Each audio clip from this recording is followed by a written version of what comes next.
തടഞ്ഞുവെച്ച 602 ഫലസ്തീൻ തടവുകാരെ ഇസ്രായേൽ വിട്ടയച്ചു തുടങ്ങി. സംഘത്തിലെ നിരവധി പേരെ മോചിപ്പിച്ചതായും അവർ റാമല്ലയിൽ എത്തിയതായും അൽ ജസീറ റിപ്പോർട്ട് ചെയ്യുന്നു. അധിനിവേശ വെസ്റ്റ് ബാങ്കിൽ നിന്ന് പിടിച്ചുകൊണ്ടുപോയവരെ ഉൾപ്പെടെയാണ് ഇപ്പോൾ തിരിച്ചയക്കാൻ തുടങ്ങിയത്. ഏറെക്കാലമായി വെസ്റ്റ് ബാങ്ക് കാത്തിരുന്ന നിമിഷങ്ങളാണ് നടക്കുന്നത്. ആഘോഷപൂർവ്വമാണ് ആളുകളെ സ്വീകരിക്കാൻ ബന്ധുക്കളും മറ്റും എത്തിയിട്ടുള്ളത്. എന്നാൽ തിരിച്ചെത്തുന്നവരിൽ പലരും പരുക്കേറ്റവരാണ്. ആംബുലൻസുകളാണ് ഇത്തരം ആളുകളെ എത്തിക്കുന്നത്.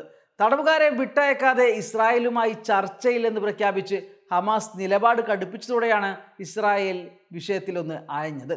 വെടിനിർത്തൽ കരാറിന്റെ ഭാഗമായി 4 മൃതദേഹങ്ങൾ കൂടി ഹമാസ് ഇതിനോടകം കൈമാറുകയും ചെയ്തു. ഒന്നാം ഘട്ട വെടിനിർത്തൽ കരാറിന്റെ അവസാന വട്ട തടവുകാരെയും ബന്ദികളുടെയും കൈമാറ്റങ്ങളാണ് ഇപ്പോൾ നടന്നുകൊണ്ടിരിക്കുന്നത്.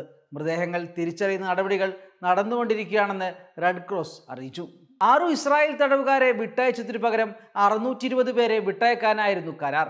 എന്നാൽ ഹമാസ് തടവുകാരെ മോചിപ്പിക്കുമ്പോൾ പരസ്യമായി പ്രദർശിപ്പിച്ചു എന്നാരോപിച്ച് ജയിലിൽ നിന്ന് മോചിപ്പിച്ച് ഫലസ്തീനിലേക്ക് കൊണ്ടുപോകാൻ ബസ്സിൽ കയറ്റിയ ഫലസ്തീൻ തടവുകാരെ ഇസ്രായേൽ തിരിച്ചു വിളിക്കുകയായിരുന്നു. പ്രധാനമന്ത്രി ബെഞ്ചമിൻ നെതന്യാഹുവിൻ്റെ ഓഫീസാണ് തടവുകാരെ തിരിച്ചു വിളിക്കാൻ പോലീസിന് നിർദ്ദേശം നൽകിയത്. ശനിയാഴ്ചയോടെയാണ് വെടിനിർത്തൽ കരാറിന്റെ 1ാം ഘട്ടം അവസാനിക്കുക. ഇതിനു മുമ്പ് തടവുകാരെ കൈമാറണമെന്ന് ഹമാസ് ഇസ്രായേലിന് അന്ത്യശാസനം നൽകിയിരുന്നു. ഇല്ലെങ്കിൽ മുൻപോട്ടുള്ള ചർച്ചകളിൽ സഹകരിക്കലിൽ നിന്ന് നിലപാട് എടുക്കുകയും ചെയ്തിരുന്നു. സ്ത്രീകളും കുട്ടികളും അടങ്ങുന്ന ഫലസ്തീൻ തടവുകാരെയാണ് ഇസ്രായേൽ മോചിപ്പിച്ചത്. ഇവരെല്ലാം പലപ്പോഴായി ഫലസ്തീനിൽ നിന്ന് നിയമവിരുദ്ധമായി പിടിച്ചുകൊണ്ടുപോയവരായിരുന്നു.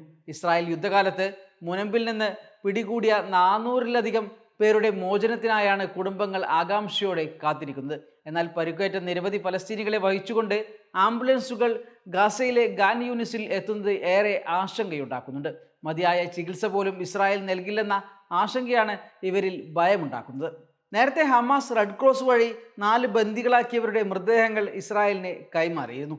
ബന്ദികളാക്കിയവരെ തിരിച്ചറിയുന്നതിനുള്ള നടപടികൾ ഇപ്പോൾ പുരോഗമിക്കുകയാണെന്ന് ഇസ്രായേൽ അറിയിച്ചു. ഇസ്രായേലിൻ്റെ തന്നെ ആക്രമണത്തിലാണ് ഇവർ കൊല്ലപ്പെട്ടത്. ആദ്യഘട്ട വെടിനിർത്തലിന്റെ ഭാഗമായി 33 തടവുകാരെ ഹമാസും പകരം 1900 തടവുകാരെ ഇസ്രായേലും മോചിപ്പിക്കണം.